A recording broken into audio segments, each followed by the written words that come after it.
അപ്പോൾ ഞാൻ ചോദിക്കട്ടെ, നേരത്തെ നമ്മൾ സംസാരിച്ചതിന്റെ ഇടയിൽ പറഞ്ഞിരുന്നു എനിക്ക് ഇങ്ങനെ എന്റെ വിവാഹം, പ്രേമം അതിനെക്കുറിച്ചൊന്നും ചോദിക്കേണ്ടത് എല്ലാവർക്കും അറിയുന്നത്. പക്ഷെ ഈ സുരേഷ് ഗോപി എന്ന നടൻ നിങ്ങളുടെ ഈ ഇതിന്റെ ഇടയിൽ ജീവിതത്തിൽ അദ്ദേഹത്തിന് ഒരു റോൾ ഉണ്ടെന്നും സുരേഷ് ഗോപി കുറച്ചു പേർക്ക് അറിയാം. സുരേഷ് ഗോപി എന്ന നടന് റോളില്ല, സുരേഷ് ഗോപി എന്ന വ്യക്തിക്ക്.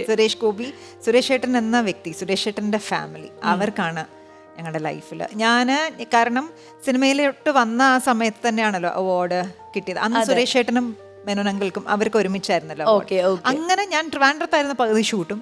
അങ്ങനെ സുരേഷ് ഏട്ടൻ്റെ ഫാമിലിയുമായിട്ട് ഗോകുല്, ഭാഗ്യ, ഭാവനി, മാധവ്, ഇവനെ ഗോകുലൊക്കെ ഇത്ര കുഞ്ഞായിരുന്നു, വളരെ കുഞ്ഞായിരുന്നു.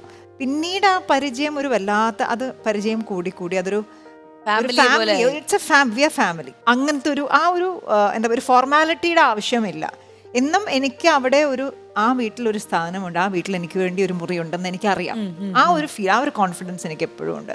അതാണ് സുരേഷ് ഏട്ടനായിട്ടുള്ളത്. പിന്നെ ചന്തുവിനെ അറിയാം, സുരേഷ് ഏട്ടന് ഇപ്പൊ എന്റെ ലൈഫിൽ വരാൻ വന്ന സാഹചര്യമാണോ ഈ ഒരു കല്യാണവുമായിട്ട്.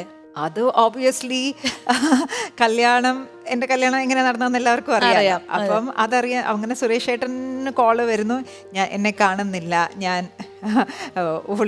മിസ്സിംഗ് ആണ് എന്നൊക്കെ പറഞ്ഞപ്പം സുരേഷ് ഏട്ടൻ വേഗം ഫോൺ എടുത്ത് ചെന്നൈയിൽ വിളിക്കുന്നു, ആ സ്റ്റേഷനിൽ വിളിക്കുന്നു, ഈ സ്റ്റേഷനിൽ വിളിക്കുന്നു. അങ്ങനെയൊക്കെ സുരേഷ് ഏട്ടൻ ടെൻഷൻ അടിച്ചു, എന്താ സംഭവം എന്ന് അറിയാഞ്ഞിട്ട്. പിന്നീടാണല്ലോ ഞാൻ എന്റെ ഇഷ്ടത്തിന് പോയത്. സുരേഷ് ഏട്ടന്റെ ഉള്ളിൽ ഉറങ്ങിക്കിടന്ന കമ്മീഷണറെ ഉണർത്തി എന്ന് വേണമെങ്കിൽ പറയാമല്ലേ. അത് എല്ലാ കൊല്ലവും എൻ്റെ കല്യാണ ദിവസവും സുരേഷ് ഏട്ടൻ മറക്കാതെ എന്നെ ഓർമ്മിപ്പിച്ചുകൊണ്ട് ഇരിക്കുന്നുമുണ്ട്. ഈ ദിവസം ഞാൻ എൻ്റെ ജീവിതത്തിൽ വളരെ കുറച്ച് സമയങ്ങളിൽ ഞാൻ ടെൻഷൻ എടുത്തിട്ടുള്ളൂ. ആ ടെൻഷൻ എടുത്തതിൽ ഒരു ദിവസമാണ് ന്യൂ ഇയർ. അപ്പം ചേച്ചിയും പറയും, ഞാൻ എൻ്റെ ലൈഫിൽ ഇത്രയും കാലം ഇത്രയും കരഞ്ഞ ഒരു ദിവസമില്ല. എന്താണ് സംഭവിക്കുന്നത് സമയം കൂടിയായിരുന്നു അതല്ലേ. ഫസ്റ്റ് ആയിരുന്നു.